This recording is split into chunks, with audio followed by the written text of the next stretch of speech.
we go. So I've started the recording and I turn the meeting over to Amy Jackson. Thanks, Cindy. I'm excited to see all y'all tonight. Thanks for coming and giving me your time and giving me your ear. So I'm going to share my screen. There's a couple of videos I'm going to show. They're short in the talk. And Cindy and I have kind of worked out a way. I'm concerned they might be choppy. And if they're choppy, can y'all just write in the chat, it's choppy, and Cindy or I is going to paste, we're going to paste the links to the videos and we can just watch them on your own computer. They're pretty short.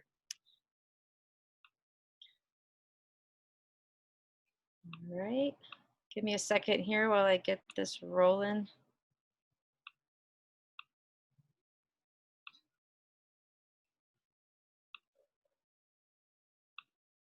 Amy, while you're doing that, I might ask people to turn off their video, and I will do the same, so that I've been told that that helps the speaker have a little bit more bandwidth. Thank you. Yeah. All right. Well, again, welcome everybody, and I'm honored to be speaking to you tonight and for you to be listening to what I have to say. And so I'm inspired these days by some of the Friends of the Night Sky groups. So I live in Central Texas, in Austin, even though I'm not there right this second, but I will be soon. And we're seeing an influx of people to our part of the state. So with that, we're seeing an increase in new neighborhoods, new buildings, and infrastructure that will most likely create more light pollution. So part of the effort through my work with the Hill Country Alliance is to help start Friends of the Night Sky groups. And I know a lot of you may know Wayne Gosnell with Blanco County Friends of the Night Sky, but he was a big instigator of the Friends groups and initiator and a helpful guide to a lot of the other Friends groups, and helped the Hill Country Alliance and our Night Skies team help other people to start groups.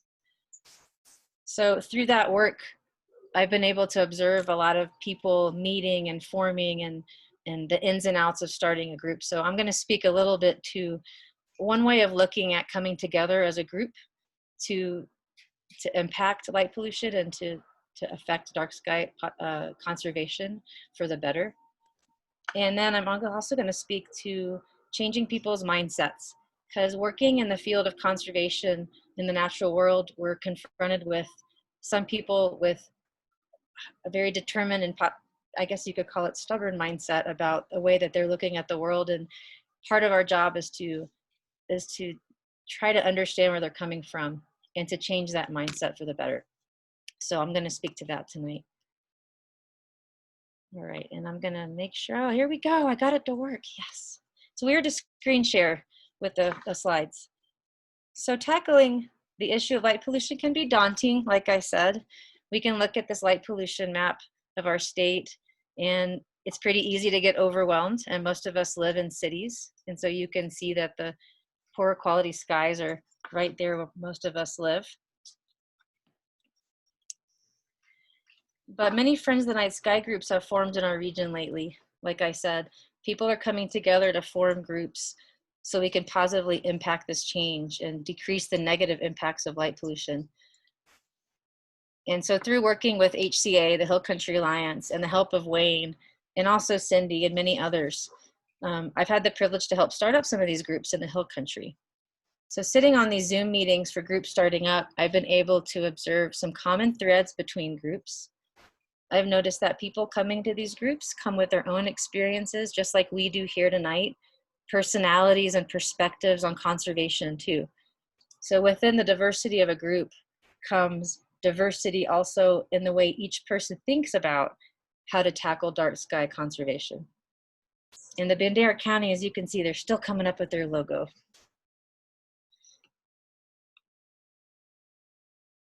So one way we can think about dark sky conservation, and how do we go about doing that? Let's look at a tree as an analogy. So a tree is a living system whose parts work together to sustain itself. The roots of a tree provide the nourishment and structure to support the tree. The tree roots absorb water and nutrients from the soil, serve as a store for carbohydrates, and they also form a structural system which supports the trunk and the crown. The crown holds the branches, and the branches hold the leaves.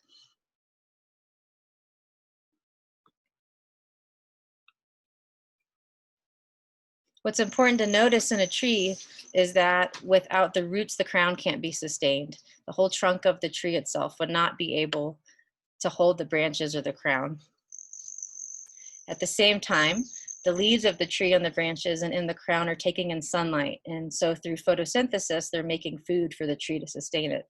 Without the branches and the leaves that make up the crown, the tree would start to die. So how does this apply to dark sky conservation? Some of us are working with Friends of the Night Sky groups, and some of us are part of a collaboration with other groups, or we're working with cities and counties. And people approach solving problems from different perspectives. Working within groups to affect change, we have what you can call root level thinkers and doers who approach things from the ground up perspective. And we also have crown level thinkers and doers who approach things from a top down perspective. So I'm going to use myself as an example. I'm a ground up root level thinker and doer that likes to get my hands dirty. For dark sky conservation, people like this tend to be educators who like to work with people face to face. It may look like running tables at booths at events, or doing one-on-one outreach and group outreach and education, face to face and person to person.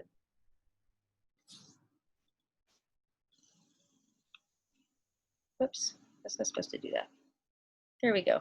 Crown level thinkers and doers who approach things from a top-down perspective may tend towards impacting change through taking action by working with local governments, county level and state government legislators, influencing policy changes, helping the passages of ordinances and resolutions, and writing dark sky park applications, for example, dark sky places.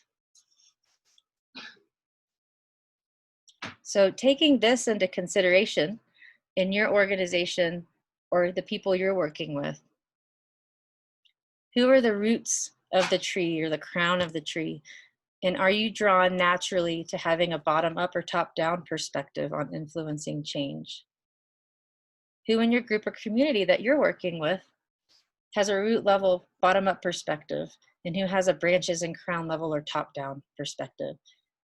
So I just encourage you all with this idea and this framework to think about where you fit on the tree and who you can recruit to fill in the parts of the tree.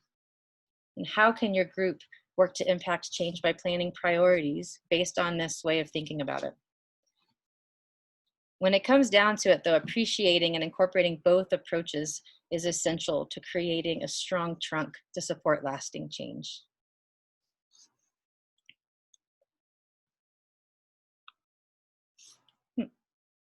I know some of you may have seen this before.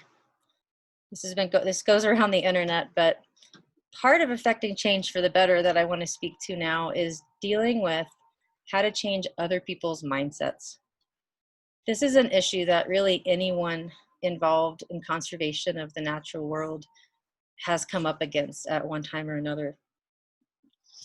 And like I said, I've had the opportunity to sit on the formation of friends groups in our region. And everyone comes to the groups for their own personal reasons. Something I've heard time and time again from many people is that they have this neighbor whose lighting is atrocious. And you've probably heard this. You may have a neighbor like this. You'd be surprised how many IDA members and staff are inspired to get involved in dark sky conservation because of this. And this may be you. So you may have gone back and forth with your neighbor. You may have tried the nice way, the stern way. You tried to educate them about the harmful impacts of light pollution and their lighting to no avail. They might be stubborn and love their lighting for whatever reason. And some people say they don't want anyone telling them what to do, especially on their property. So I want to speak to, how do you change that mindset? How do you change the mindset of people that aren't willing to consider how they individually impact a community or an ecosystem with their actions?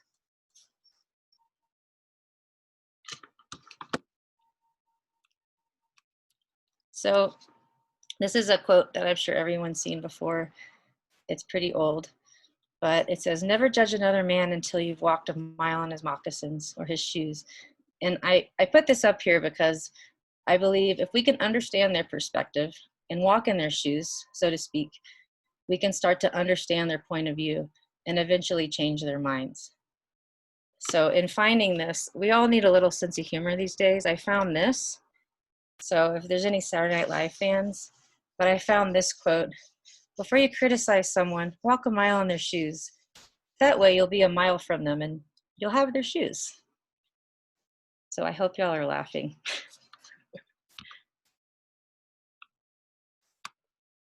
But what is their perspective then? Or what is their lack? What is lacking from their perspective? And the answer to this will help us know how can we change their mindset. So over the years, I've gotten to know the works of Dr. Fritjof Capra, and you may have heard of him.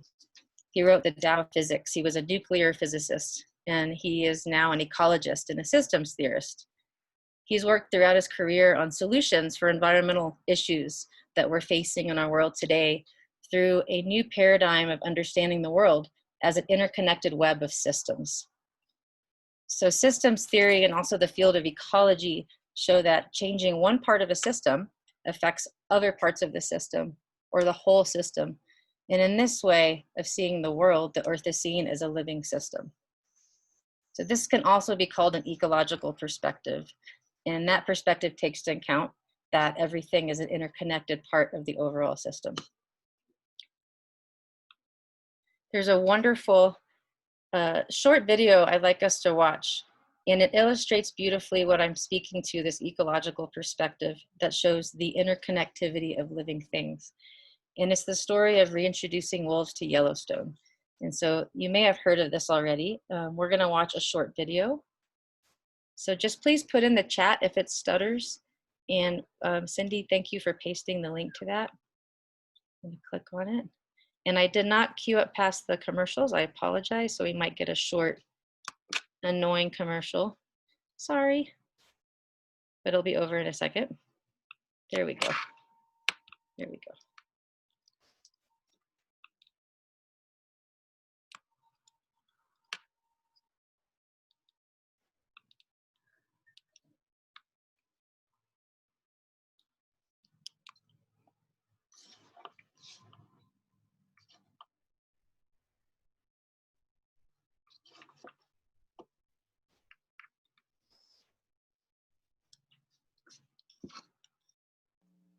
There's no sound.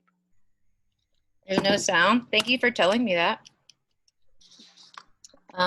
That's good to know. Let me figure that out.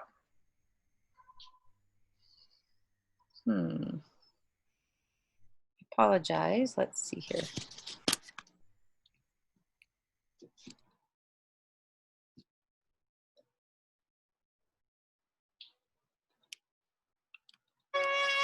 One of the most exciting scientific... Can you hear that? Amy, Yes. let me run it. Okay, that'd be great. I'm sorry, I was on mute. Let me go ahead. That they give life. I'll start it back. All right, that's great. I appreciate that. All right. Back with the howling.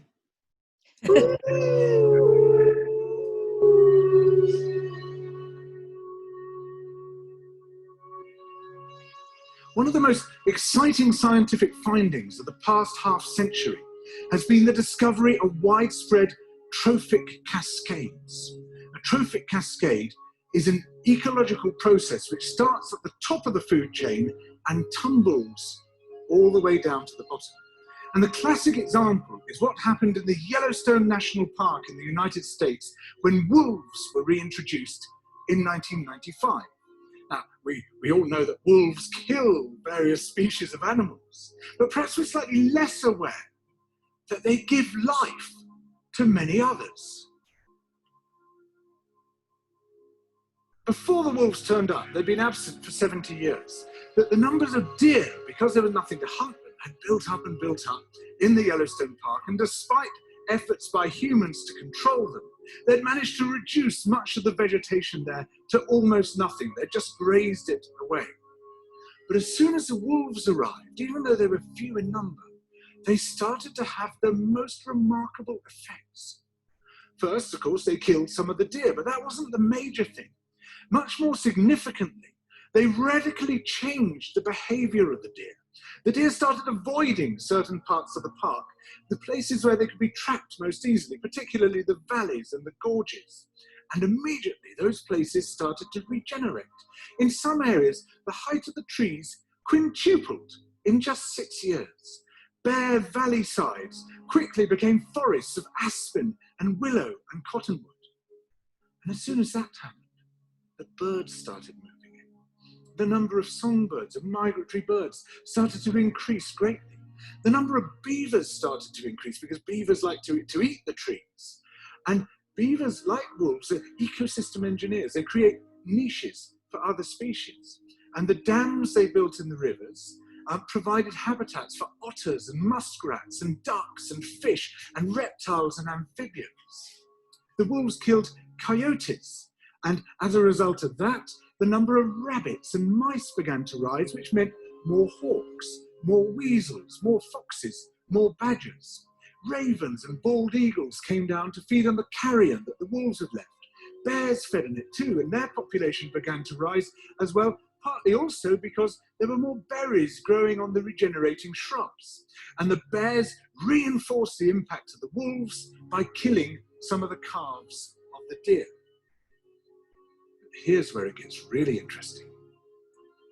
The wolves changed the behavior of the rivers. They began to meander less. There was less erosion. The channels narrowed, more pools formed, more riffle sections, all of which were great for wildlife habitats. The rivers changed in response to the wolves. And the reason was that the regenerating forests stabilized the banks so that they collapsed less often, so that the rivers became more fixed in their course.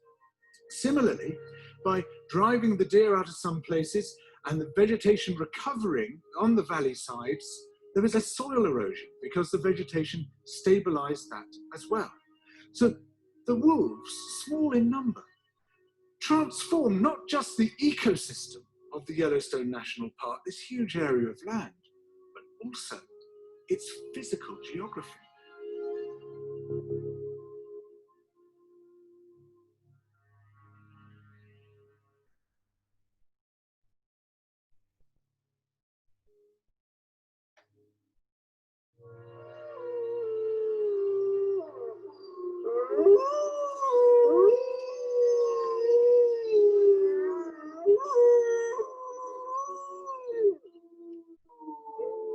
I'll take over again. Thank you, Cindy. You got it. Okay. Okay. All right, let me turn this off.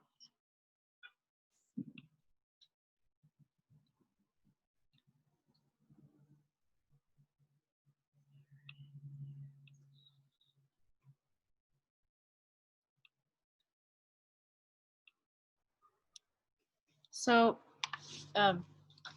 I love this because it really illustrates how everything is interconnected. But let me go back to the slide, excuse me. So what I'm curious about is, what is a dark sky version of how wolves change rivers? And maybe we're here to write the story that has not yet been told. Light pollution is a systemic problem. It's an ecological problem that involves an ecological perspective, which takes into account how everything is connected and all the living systems being connected. So part of our job, I see in dark sky conservation, is to show people this perspective through helping others to gain an understanding of the connection between living things and between themselves and the natural world. So how do we get people to listen to an ecological perspective? I don't hold all the answers to this. This keeps me up at night, but I do have some ideas, and I hope that this can spawn ideas from y'all and from all of us and inspire us in the work that we do. So first, I think a very obvious one that I know a lot of us here know and appreciate is connecting people with the cosmos and helping them establish a relationship with the night sky that maybe they don't have through stargazing and through the science of astronomy. Astronomy has been known or been called the gateway science. It provides people an experiential opportunity to see the history of the universe, and it allows them to connect to the universe. And I know a lot of us here are amateur astronomers, and we understand this and we get that. So something that I found fascinating when doing public astronomy education is the ability to see people start to connect with the night sky and one another in a way that they hadn't before. I've had groups in the same room with diverse political views, religious views, etc., and all this is forgotten when learning about the night sky and viewing objects through a telescope. Everyone leaves with a renewed sense of wonder and awe and connection to nature and to one another. So during this time in human history that we're in this unprecedented time together, more than ever before, we are given this opportunity to connect people with the cosmos and to one another. Whoops, I didn't mean to show that. So we lay the groundwork for changing mindsets by helping others to establish a relationship with the night sky. And then they're more open to understanding the way light pollution impacts living systems and the way they connect with those living systems. And this is a photo of a success story about a Dutch town that changed their street lighting to accommodate a nearby population of bats. And that's the title of the article you can look up. And so I hope that perhaps through our work, we'll be able to hear more and more of this type of story. So I'm going to leave you with a short message from Dr. Neil deGrasse Tyson. And some of you may have seen this, but this is one of my favorite videos. So Cindy, I'm going to stop sharing and let you cue it up because that seemed to work well last time. Yes, yeah.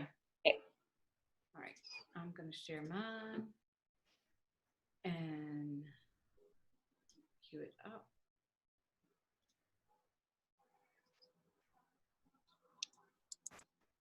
What is the most astounding fact you can share with us about the universe? The most astounding fact The most astounding fact. is the knowledge that the atoms that comprise life on Earth, the atoms that make up the human body, are traceable to the crucibles that cooked light elements into heavy elements in their core under extreme temperatures and pressures. These stars, the high mass ones among them, went unstable in their later years. They collapsed and then exploded, scattering their enriched guts across the galaxy. Guts made of carbon, nitrogen, oxygen, and all the fundamental ingredients of life itself. These ingredients become part of gas clouds that condense, collapse, form the next generation of solar systems, stars with orbiting planets. And those planets now have the ingredients for life itself.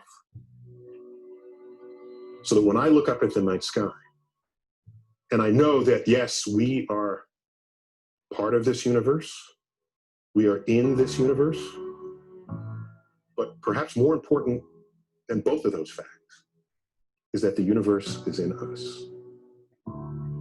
When I reflect on that fact, I look up.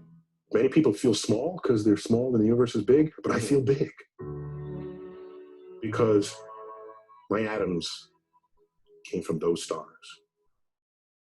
There's a level of connectivity. That's really what you want in life. You want to feel connected. You want to feel relevant. You want to feel like you're a participant in the goings-on of activities and events around you. That's precisely what we are, just by being alive.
Thank you, Cindy, for playing that.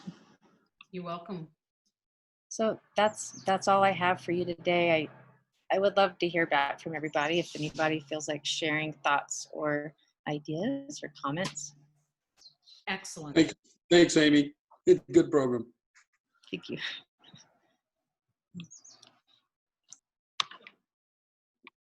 I think most people are on mute and will have to work on getting themselves off to comment. They can also comment in the chat, but that was excellent. Thank you so much. I really appreciate it. You're welcome. While we're waiting for people to kind of get over the, oh my gosh, that was so cool factor, is that I'd like to mention that Amy started at the beginning talking about the friends group that are being formed in various places around Texas. I wanted to let you know that on September 16th, Wayne Gosnell will be our lead speaker talking about the Friends of the Night Sky groups and how they've been forming and, you know, that type of thing. And then Amy will have part of that because she's been helping with it. And I'm going to talk a little bit about the Friends group and how a lot of the members of the Friends group that I'm part of are also master naturalists, and how we've set it up so that the master naturalists can get their volunteer hours while doing things in conjunction with the Friends group. So I'll leave it. I've noticed we've got some comments in the chat, but if anybody else has anything they want to say, go for it.